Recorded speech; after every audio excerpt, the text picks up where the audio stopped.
as they roll in, you can let them into the room.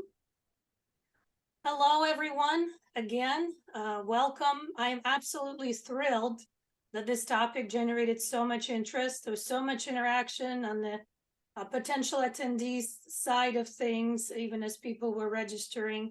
And I'm thrilled to see you guys on the call.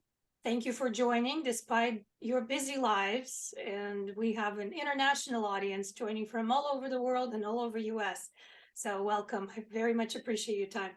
My name is Tatiana St. Germain. I'm the CEO and founder of Great People Management. I'm an executive coach and pre and post employment assessment expert. And maybe you might call me a behavioral connoisseur or connoisseur of human behavior in the workplace. But my favorite topic is leadership development. At Great People Management, we have this motto that great people make great companies, and it particularly applies to leaders. Great leaders will lead the company to greatness. So we'll talk about how to grow and retain your leaders. A little bit about Great People Management. If for some of you who are less familiar with me and our company, we're talent assessment experts. We help organizations on employee selection and onboarding and development side, executive coaching and leadership development, of course, which is the topic for today. So let's level set and talk about why I'm here, and then I'll turn it over to you. Because as much as I would like to tell you, sit back and relax and listen, I really want you to lean in instead and participate. So I am here to listen to you and learn from you just as much as you are here to learn from me. Maybe it's a little bit skewed. Obviously, I have a PowerPoint, so I have a lot of information to cover with you, but I do encourage you to unmute yourself when you have questions or raise your hand or something. Participate in the chat with questions, challenges, or sharing experiences, because this is how we all learn. This is the true value of this group. Let's participate. So I'm asking you to lean in. On my part, what I'm looking to share with you today is why retention strategies should include development of employees, particularly high potentials and key leaders. So that's kind of our first order of business. The second one will be leadership blind spots and feedback tools for self-awareness and growth. How to make training and development stick. I have to say, this is probably one of the top questions I receive as a coach and as a talent advisor. Many organizations say we invested all this money in training and development, and we're still in the same boat. It doesn't seem to stick. It impacts leaders for about a week, and then nothing else happens. So how do you make it stick? And we'll talk a little bit about executive coaching, what it is, what to look for, different types of coaches. So I'll give you some information on that. And as you noticed, we are recording, and we will provide the recording to you, and we will welcome your questions afterward. By the way, is my screen sharing correctly? The slide, okay, just want to make sure. Yeah, I think we're good. Because my green border went away for some reason. Okay, so your turn. Tell me, please, why you are here. What drove your interest, piqued your interest in this topic, and you decided to invest an hour of your time to participate in this webinar? Well, I think this is Paul Schultz speaking. I think the leadership development and retention is key to a business's success. I think different people have different ideas, so I wanted to listen in and see what other people in the field thought with it. I think if you're looking to differentiate your company from other companies, particularly if you're not a big international company or well-known brand, your differentiator is your people. And I think if you need to have methods to develop them and retain them, and like I said, I'm interested in what everyone has to say about that. Great. Thank you, Paul. Gary, you unmuted yourself, so you go next. Well, I wanted to see if I could do something about getting my top performers to stay that way or get better. Mm-hmm. So just some key points to get into their heads and keep them motivated. Mm-hmm. The economy's changing a little bit right now, and we're seeing the downturn. So I don't want them to get discouraged and stay idle. I want them to be proactive, and also that helps with our customer in promoting business, because I've half of the team is brand new and the other half are seasoned veterans. So I look to them to help me lead them. Mm-hmm. Thank you. Mhm. All right, who wants to chime in next? Hello, Yeah, my name is Jasmine, and I work for what we were classified as a startup, and we're quickly grew into a small business. And as we continue to scale and grow, we found that we need to find solutions for our leadership team, especially since we grew so quickly.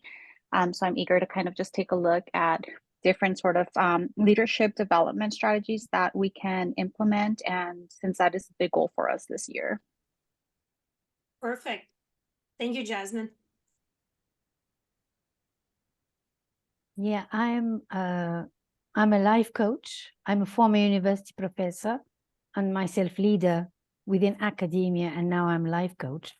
I'm interested in leadership, maybe precisely for what others think, that leaders are human beings like anybody else, and react and overreact or do not react just like anybody else.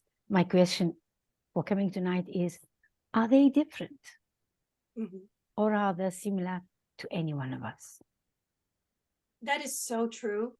In my coaching practice, I often remind organizations that just because you promoted somebody, hired somebody into the leadership role, it doesn't mean that they show up as a robot. They're still a human. People are humans when they show up for work. So beautiful. And please tell me how to pronounce your name.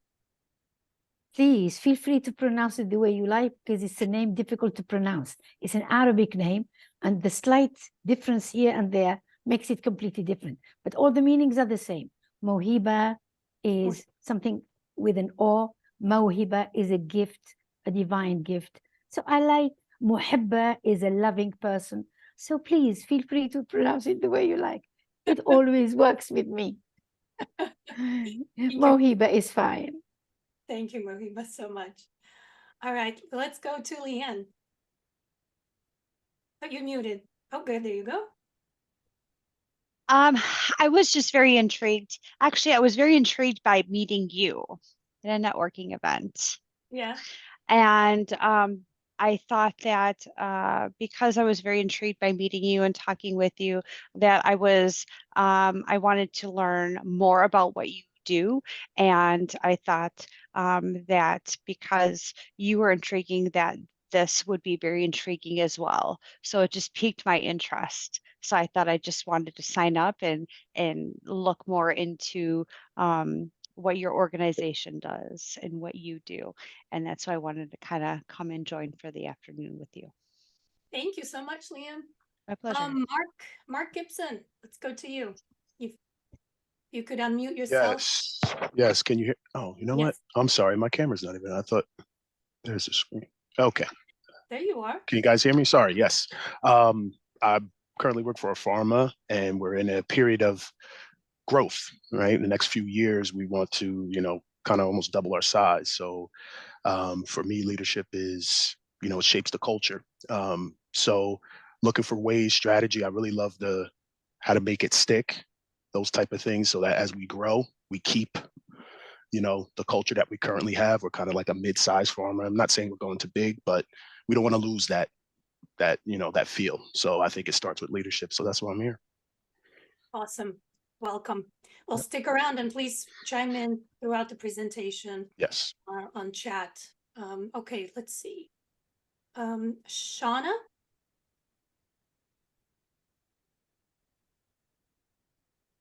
How about Natalia? Hey, hi everyone. I will not start the camera. I'm waiting in the car for my daughter, but welcome. I am leading a team of a very young people, I would say, just graduates, and we doubled the team twice last year. It's also very international. So my biggest question now is how to retain them, how to keep them, interested in what they are doing, how to motivate, and so on. Right. Katie Robinson?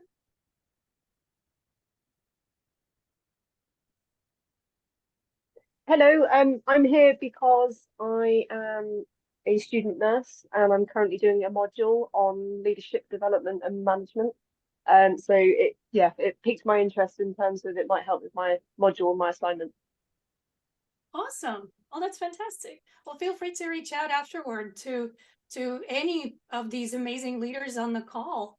It's probably, well, here, I gave permission for her to reach out to all of you. Did you see what happened? But I'm just excited when I see students interested in this. Anyway, welcome. Let's see. Niavia, and I'm not pronouncing it correctly, of course. Nivia? That's good. Yes, that's the pronunciation, the last one. I'm just here. Good afternoon. Just to glean as much as I can because I lead some youths at our church, and just to be able to influence them and to learn what is trending, what is going on outside of the curriculum, specifically. Great. Shahana, did you want to chime in? Sure. Hi, I'm off camera, but my name is Shayna Savage, and I have a small but mighty team of managers that I want to continue to invest in and retain. So here to learn strategies on how to do so. And so many of you mentioned retention, so I think you're in the right place. Okay. Did I miss anybody? Smila, did I miss anybody? Smila is my amazing assistant. She's making it all happen. So calling on her to help me when I can. Okay. Thank you so much for sharing. Continue chiming in the chat or by raising your hand. We do have quite a bit of information to cover. If we don't cover everything or skip over something, we can certainly come back to it on next time. We have several events coming up, so feel free to join those.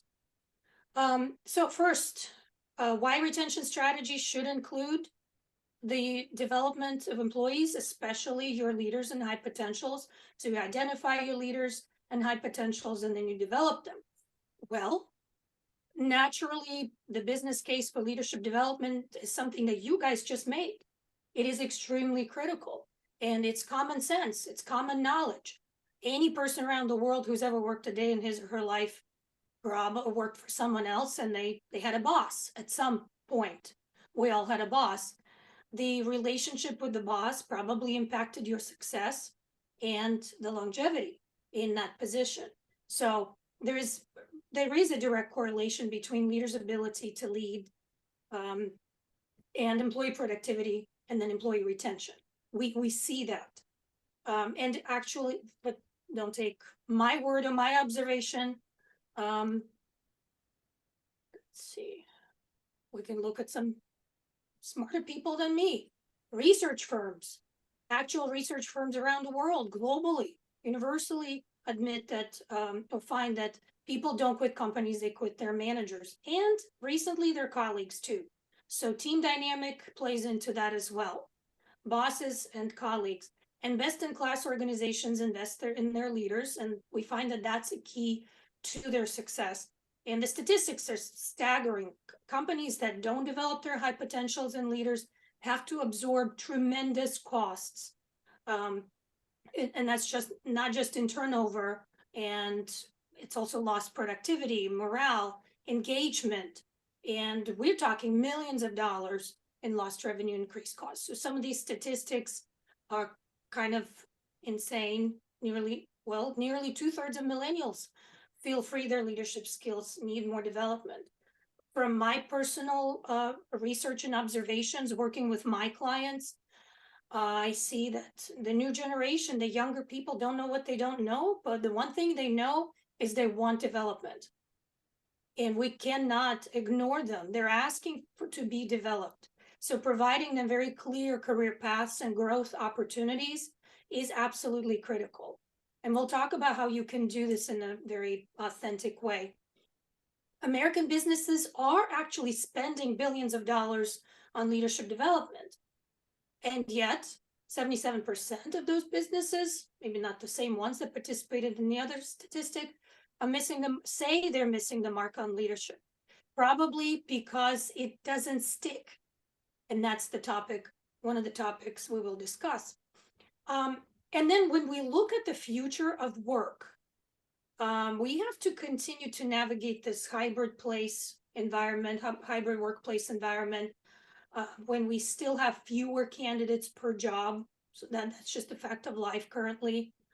Another caveat to this is I just looked at the Department of Labor statistics, and that's what I found. Over half of US adults aged 55 plus are now retired.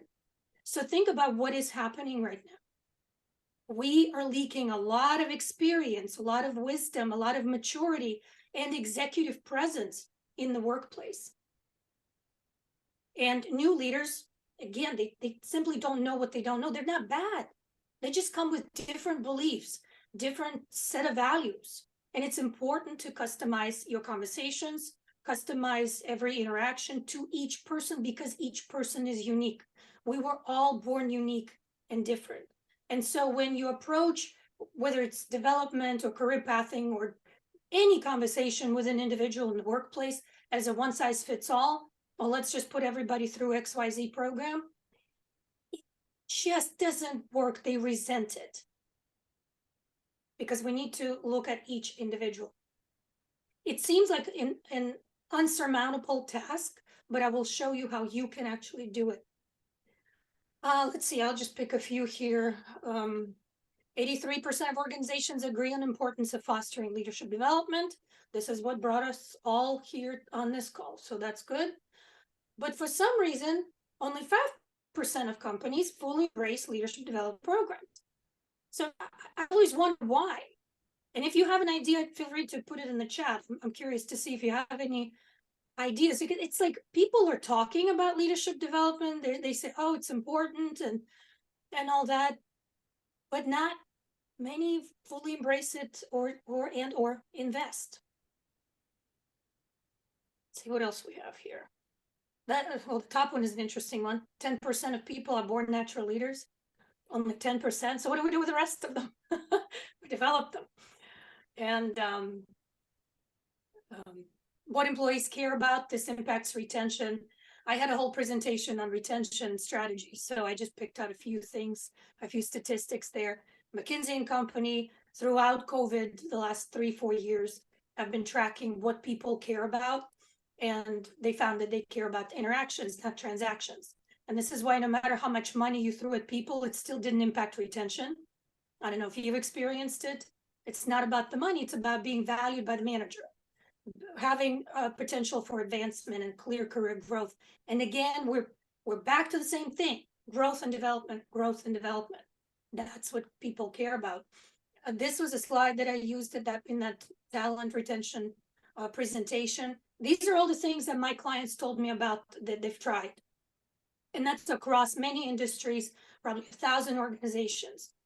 And what stuck, what is actually working, is professional growth, professional development, career pathing, and of course they do want to get compensated fairly. Let's be fair. It's a social and professional business contract. I exchange my expertise and time, you pay me fairly. But at the same time, I want to feel that I am valued, I am appreciated, and not only by my boss, but also my colleagues. People want to make a difference. I have never met somebody who's fully engaged in losing. Have you? People want to be fully engaged in winning. They want to be on the winning team. And so what's driving workers to quit? If you combine these percentages, no appreciation, bad supervisor, probably the same issue of poor leadership. No freedom of self-expression, that's an interesting one too. some millennials and younger generation, actually, no, millennials and Xers. They want to be their true selves. What a surprise. Going back to being recognized as a unique individual, not a cognitive machine. So, before we move to the next topic, how do we actually tackle all these things?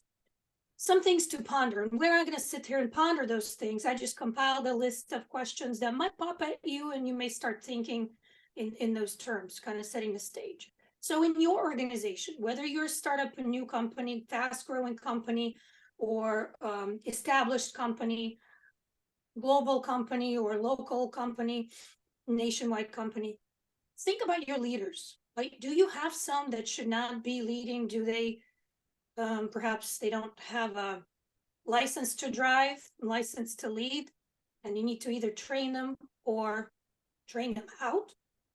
Do you shelter toxic people only because they're delivering results? Do you have the right people in the right positions? Do you have a strong culture? What are your core values? Are you having real conversations? Communication is #1 topic in my executive coaching conversations. It is also #1 topic in my team development conversations. It's as if we were given this gift to talk and listen, and we've completely forgotten over the past couple of decades how to use it effectively. Do you know your people? Do you offer opportunities for development and so on?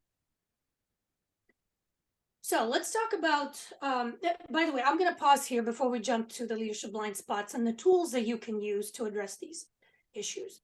Any comments, or was there anything in the chat that came through? Smiler? Okay, we do have, I believe recruitment methods need to change. There are many unhealthy leaders. We did get one chat. Thank you. Keep chiming in with your thoughts. I will keep rolling. Leadership blind spots and tools to fix them. So why do we call them leadership blind spots? I think they're human blind spots. We all have them. We don't know. A colleague of mine said that you are 3 people, actually, within you. One, who you think you are, who others think you are, and who you really are. And that's an interesting idea to ponder as well. How do you show up? How do you impact people? How much do you assume how you impacted your people? So we need to find all of that out. So those are your blind spots. How do you know who you are? How do you know how you show up? This is where feedback tools come into play. This is where assessment tools come into place. There's no other way. If you try to do this on your own through observations and empirical observations, it's kind of a crapshoot. You cannot definitively say, this is my leadership DNA, because what you will be saying is how I see myself. And what you see in the mirror is not always who you truly are. It could be someone you learned to be. Some of my coaching with leaders, executives, includes this kind of discovery of who they really are. And they will fight me initially and say, no, that's not me. That can't be me, because I am this way. Well, are you this way, or have you learned to be this way to cope with the demands of the position or to protect yourself? And so going back and finding who you really are is extremely critical. I will show you very briefly a tool, and I will invite you to participate in the Leadership DNA session, but that's coming up in a little bit. So you've got to know who you are, what your unique style is, then learn how you show up. This is where 360 leadership feedback tools come into play. Just asking somebody, "Oh, tell me, Gary, tell me how I show up." Okay, Gary might tell me one thing. Leanne might tell me another thing. It's all important. All feedback is a gift. But do you have a structured process, structured and valid process to collect feedback about how leaders show up. And then create a path for authentic and sustainable growth. Because if you do not show your leaders who they really are, and you don't craft the coaching program for them based on who they are, they will not be authentic, and therefore, this is not going to create sustainable growth you're looking for. All right, let's tackle a couple of these things. The leadership DNA piece is going to be addressed by an assessment called PXT Select. Among many reports, it provides a leadership report. And this report is going to tell you about what is hidden underneath the water surface. Through day-to-day interactions, we only see about 10% of who the person is. Okay? And I don't care how many years you worked side by side with somebody, you don't really know them. You only know what they chose to show you. And this is why during COVID, when it was an extremely stressful situation for everybody, the true colors started to come out because our filters were down. They were broken, frankly. We were too stressed out. And so many people in the workplace said about their colleagues, oh, that came out of left field. I didn't know that they were this crazy person or this wonderful person, how they stepped up. Or I didn't realize our leader would fall to pieces completely, publicly. And that's what happened. It's the 90% that's underneath the water surface that just came bubbling up. And it usually blindsides you, the whole team in the organization.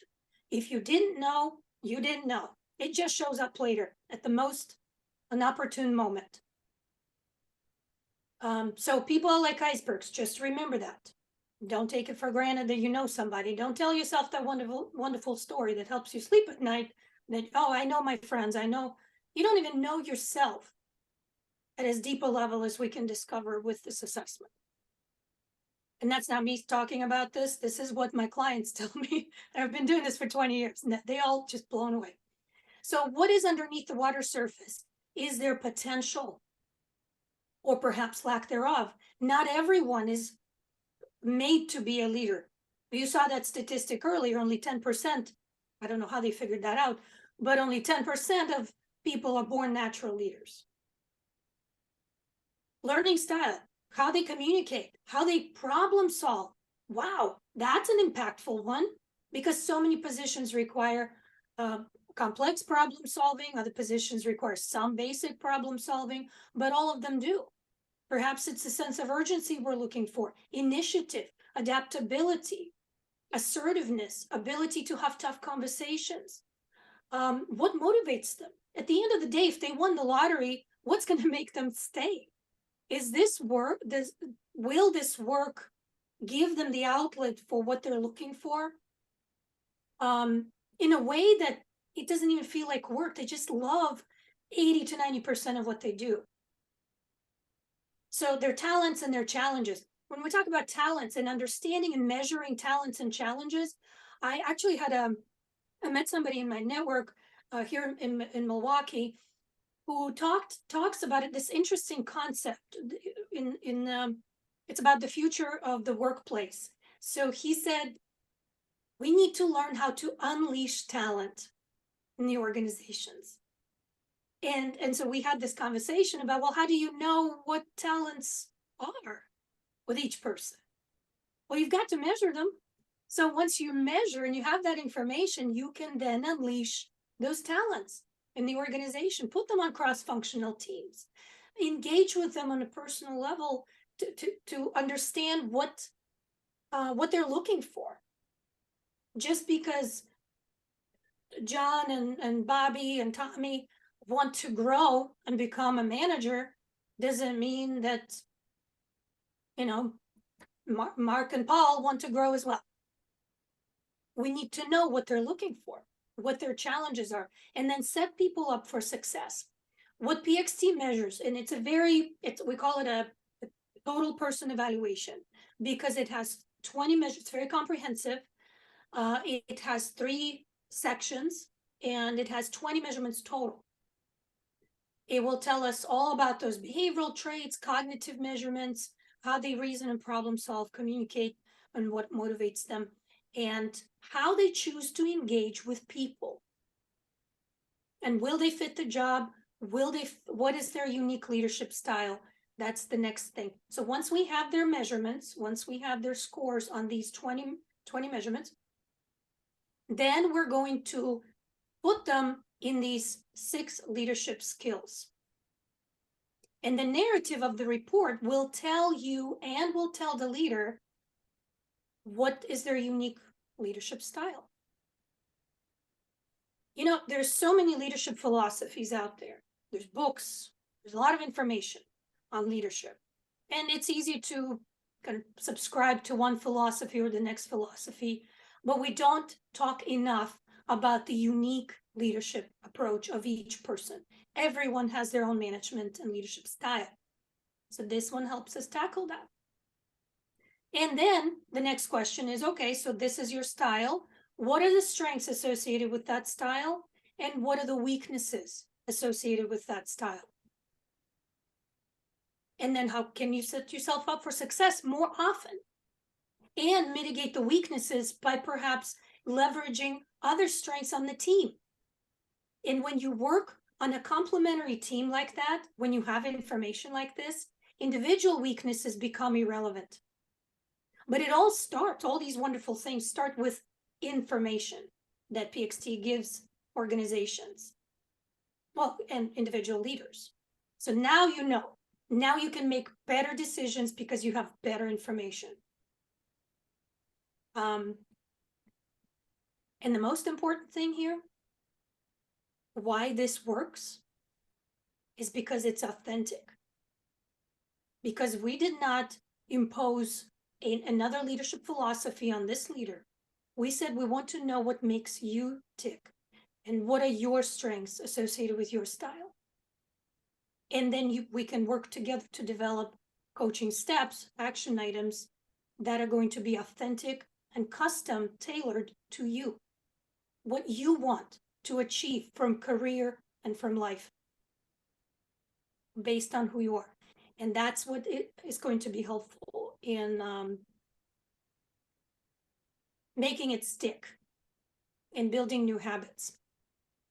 All right, let's talk about a different tool, leadership feedback.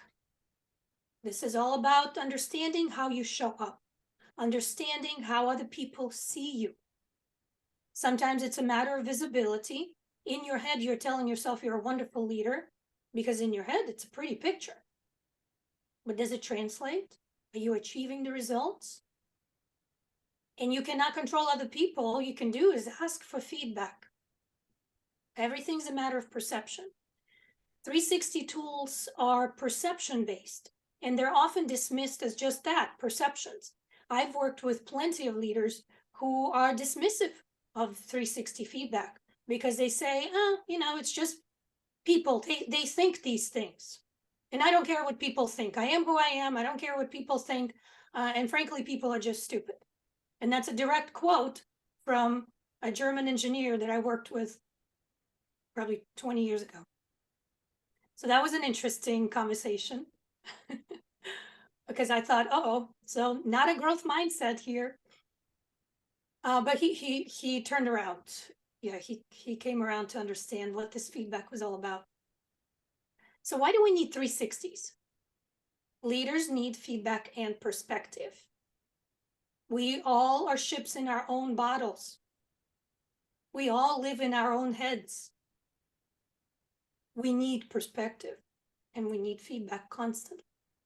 Sometimes it's tough to receive feedback, but leaders with growth mindset need to have feedback. Okay, they need space and time to work on themselves. So how do they know what to prioritize in their own development? Again, feedback. It's lonely at the top and it can also be lonely on the way to the top. When we talk about high potentials, as well as existing leaders, perhaps younger leaders that you recently promoted, they need feedback because they don't know what they don't know. This is such a simple, maybe overused concept, but it's a powerful reminder for us. You don't know what you don't know. So what is a 360? feedback system. It evaluates each manager, self-evaluation, boss, or up to 3 bosses can provide feedback. And I'll show you what it measures, the competencies that it measures.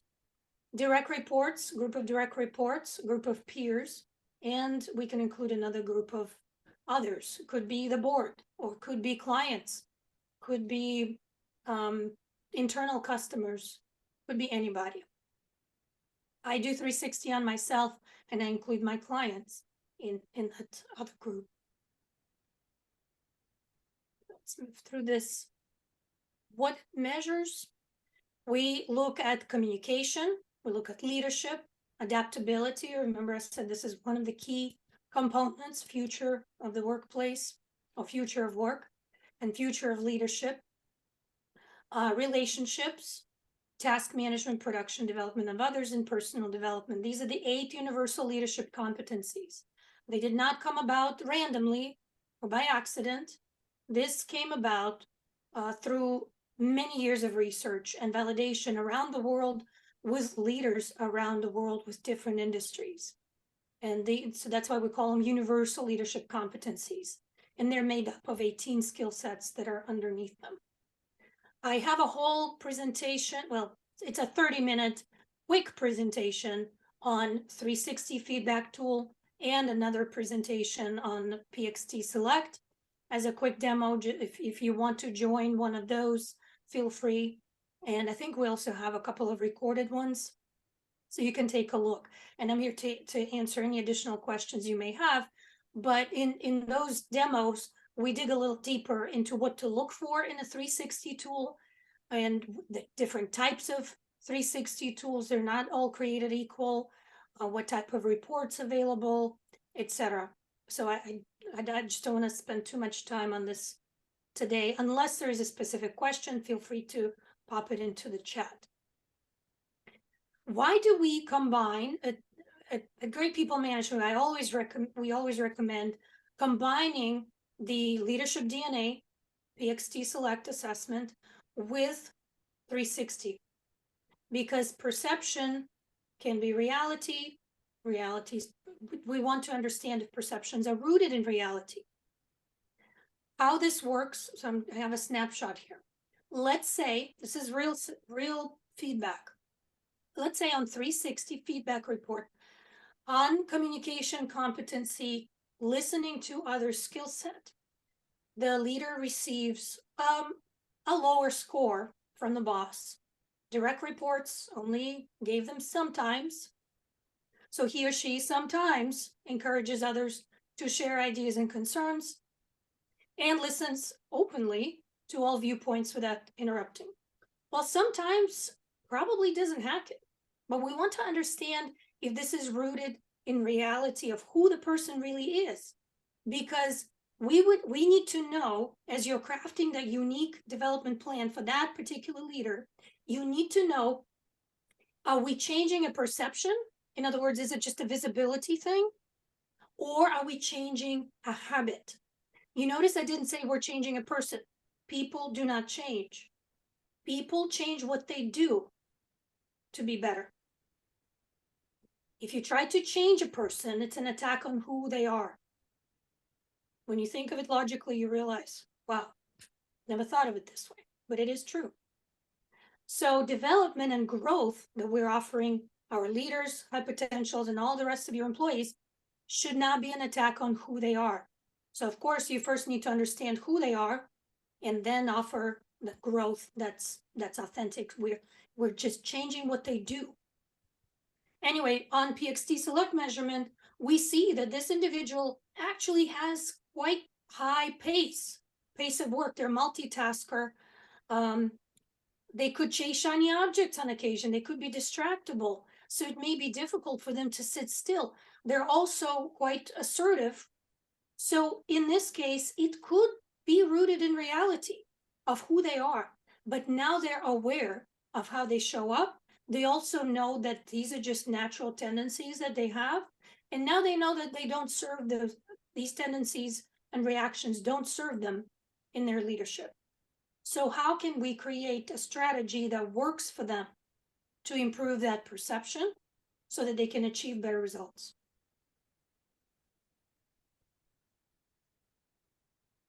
And this is what creates authentic and sustainable growth. You've probably heard of Growth Mindset by Carol Dweck. Wonderful book. I highly recommend picking it up. So naturally, when you are trying to provide coaching and development to an individual with a fixed mindset, which is none of you because you're here to learn. That means you have a growth mindset. But when you're trying to offer this to a fixed mindset person, it will not work. So how do we make training and development stick? They need to have growth mindset. They need to believe that they're either green and growing or ripe and rotting. People want to keep learning. It's personalized in the way that it's authentic to who the person is. So you recognize who the individual is.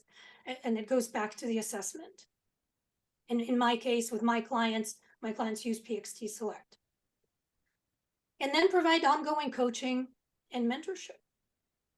And it's not just a program or an event, leadership training event, or you hire, let's hire Tatiana and do 360s on all of our leaders and give them the feedback, and then they should be fine. No, it needs to be weaved, this development mentality needs to be weaved into the fabric of your organizational culture. It's a process, it's an ongoing process where you're continuously recognizing those development opportunities. And I hope you agree with me on that particular topic. All right. This brings us to the executive coaching. And again, I will keep rolling with this, and we'll pause at the end for questions and comments. But feel free to put some comments in the chat as well. Executive coaching. First question people ask me, okay, Tatiana, you're executive coach. Why do I need an executive coach? Why do my leaders need an executive coach?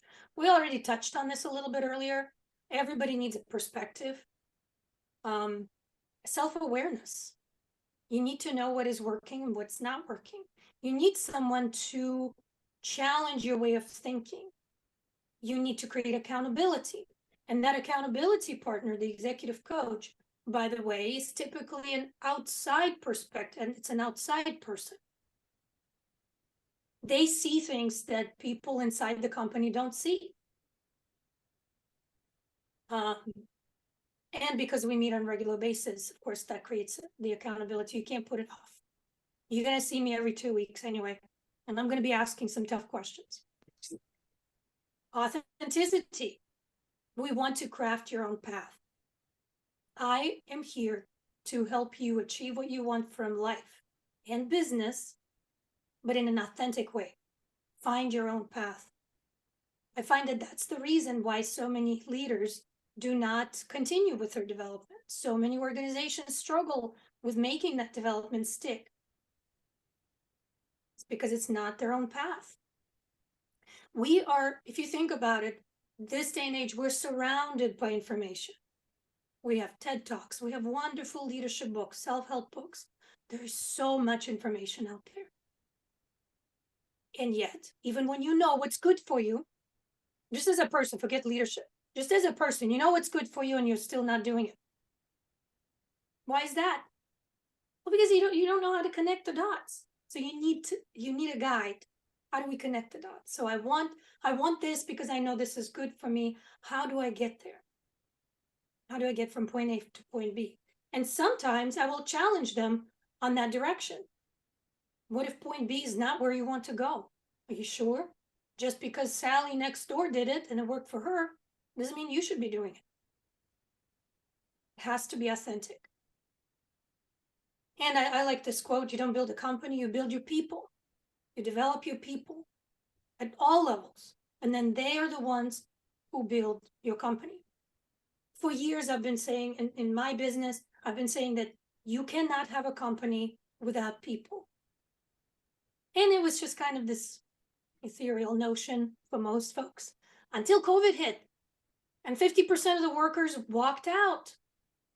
The Great Resignation. And that's when people started calling me Like, oh, you were right. I actually can't have a company without people, no matter what it is. Whether we're making widgets and it's a manufacturing company or healthcare or retail, we can't. And unfortunately, so many businesses went out of business.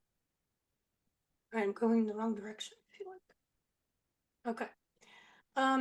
Let's see, we're still good on time. I'll take a few minutes to walk you through another question that I often get asked.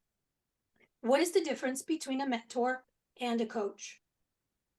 I also have a document that I can send you after the session that lists all the questions and what to look for and the differences.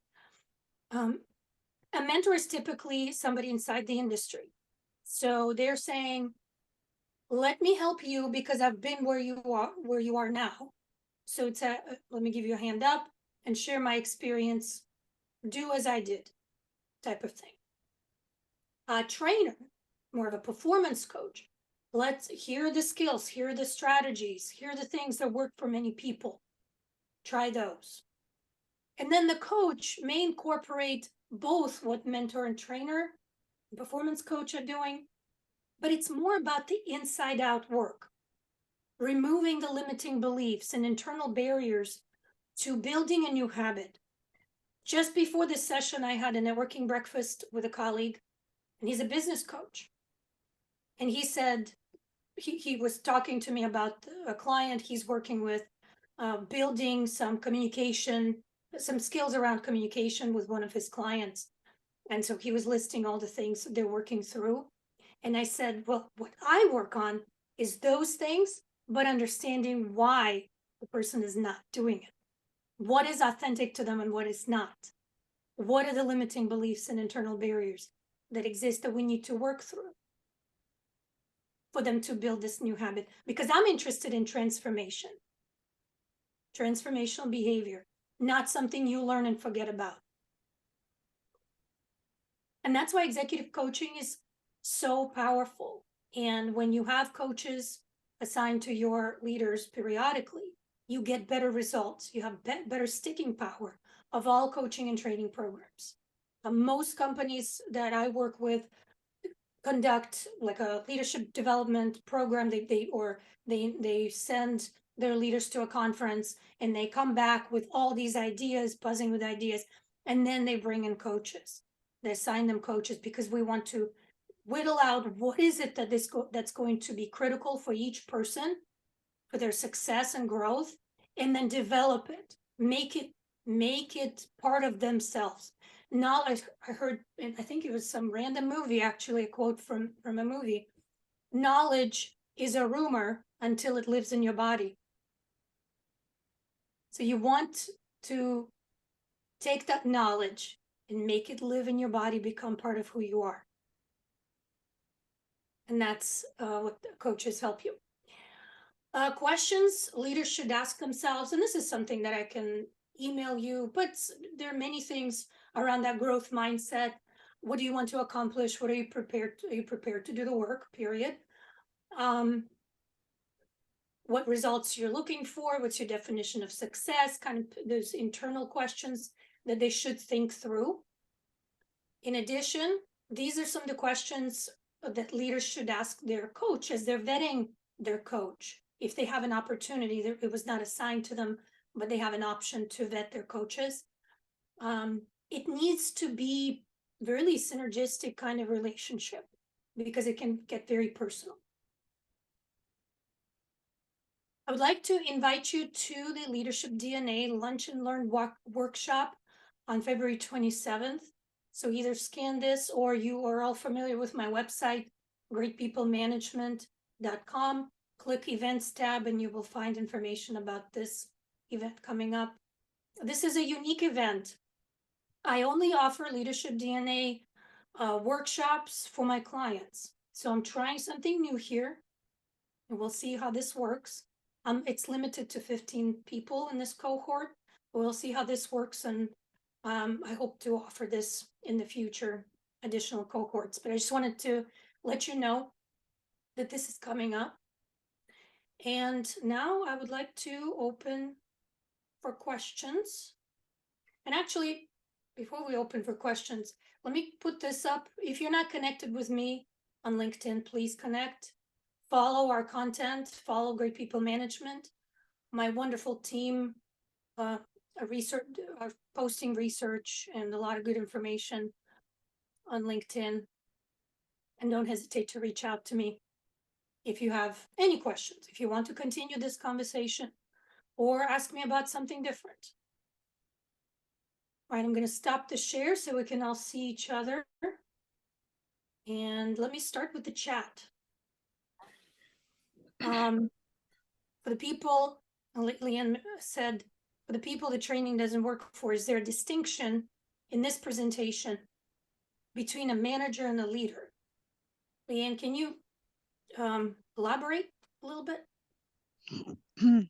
Sure. So there's been a lot of different leadership trainings that I've been in, and there's been quite a distinction between a leader and a manager, where leaders lead.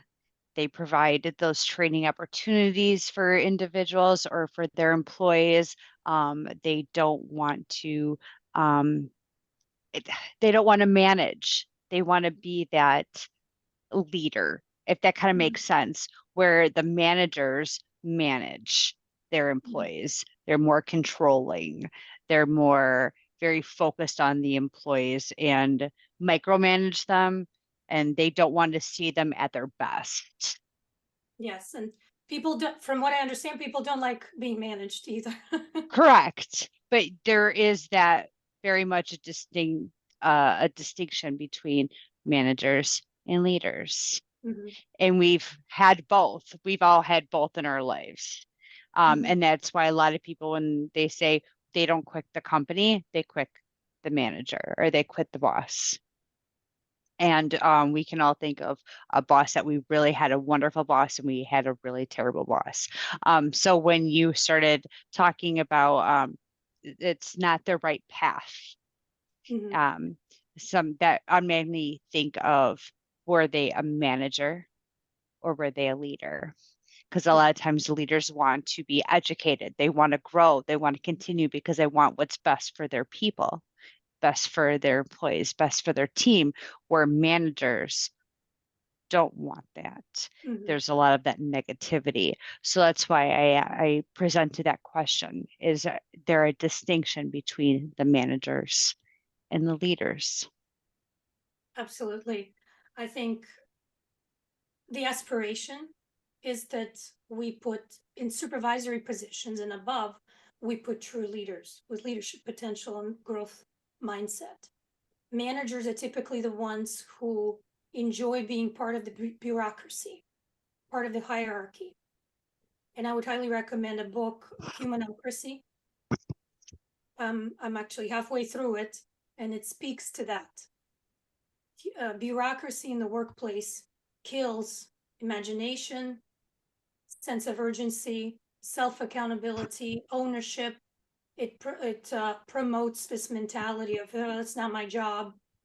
So organizations actually fail and fail at a higher rate in the last few years compared to previous years. Because when this workplace bureaucracy was created, it served its purpose. It protected the employees, it organized us, it made us efficient as production companies or service delivery companies. But with advent of technology and moving kind of into the new age of how people think and what people want out of the workplace, fulfillment, purpose, those two things do not jive. When you put somebody who is interested in fulfilling a purpose at work and they report to a manager, that's it. They either leave or it's soul crushing to work for the bureaucratic manager. And those are the people that we sometimes call toxic. They do not promote what we want to promote to stay competitive as an organization. Yes, there is a distinction. And typically we find out whether this leader is a manager or a true leader through the feedback, 360 feedback. I And think, I've seen some really bad ones. The feedback will say in all caps, people provide comments in all caps. And it's very interesting.